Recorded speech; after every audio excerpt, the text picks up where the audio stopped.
आज कांग्रेस कार्य समिति की विस्तारित सभा है और पटना में है। बिहार बहुत महत्वपूर्ण राज्य है देश का और ये महत्वपूर्ण मीटिंग है। इस मीटिंग के माध्यम से आने वाले समय में जो कांग्रेस पार्टी की रीति नीति रहेगी, चुनाव बहुत दूर नहीं है, विस्तार से चर्चा होगी अनेक मुद्दों पर, लेकिन बिहार चुनाव एक अहम मुद्दा रहेगा। मुझे पूरा विश्वास है कि जो जनता बदलाव चाहती है उस बदलाव को लाने में इस मीटिंग का बहुत अहम एक भूमिका रहेगी और बिहार वासियों को आज एक उम्मीद है कांग्रेस पार्टी से, उस उम्मीद पर खरा उतरे। स्वतंत्रता के बाद एक पहली बैठक सदाकत आश्रम में हो रही है। बहुत ऐतिहासिक मायने हैं इस बैठक के। ऐतिहासिक ये भवन है, ऐतिहासिक भूमि है और यहाँ से जो भी निष्कर्ष निकलेंगे, जो संदेश जाएगा, वो पूरे देश के लिए, देश के लोकतंत्र के लिए एक ऐतिहासिक संदेश होगा।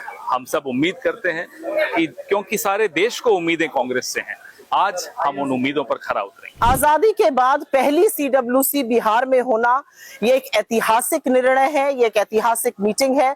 आजादी के आंदोलन के बाद यहाँ से एक बड़ा संदेश जाएगा। असलियत ये है कि बिहार त्याग, तप, तर्पण, क्रांति की भूमि है। बिहार ने गांधी के महात्मा बनने का सफर शुरू किया। इसी सदाकत आश्रम से राजेंद्र बाबू की स्मृतियां जुड़ी हुई हैं और इसी बिहार ने जननायक राहुल गांधी के हाथ में फिर से इस देश के लोकतंत्र को जन जागृत करने का बीड़ा सौंपा। जब उन्होंने वोटर अधिकार यात्रा निकाली, जिस तरह से बिहार में वोट चोरी की साजिश हो रही थी, उसका पर्दाफाश किया, पलायन के खिलाफ, बेरोजगारी के खिलाफ बिहार उठ खड़ा हुआ है। बिहार जरूर परिवर्तन करेगा और आज की मीटिंग बिहार के युवाओं को, खेतीहर मजदूरों को, किसानों को, महिलाओं को एक अहम संदेश देगी। जय हिंद। बहुत सालों के बाद यह ऐतिहासिक एक्सटेंडेड कांग्रेस कार्यकारिणी की भी बैठक यहाँ पे होने जा रही है और ये सदाकत आश्रम जो है वो सदाकत आश्रम की एक बहुत ही बड़ी राष्ट्रीय पृष्ठभूमि है। तो हम खुशियाँ महसूस करते हैं और जिस तरह से हालात हिंदुस्तान में अभी हो रहे हैं, जिसके लिए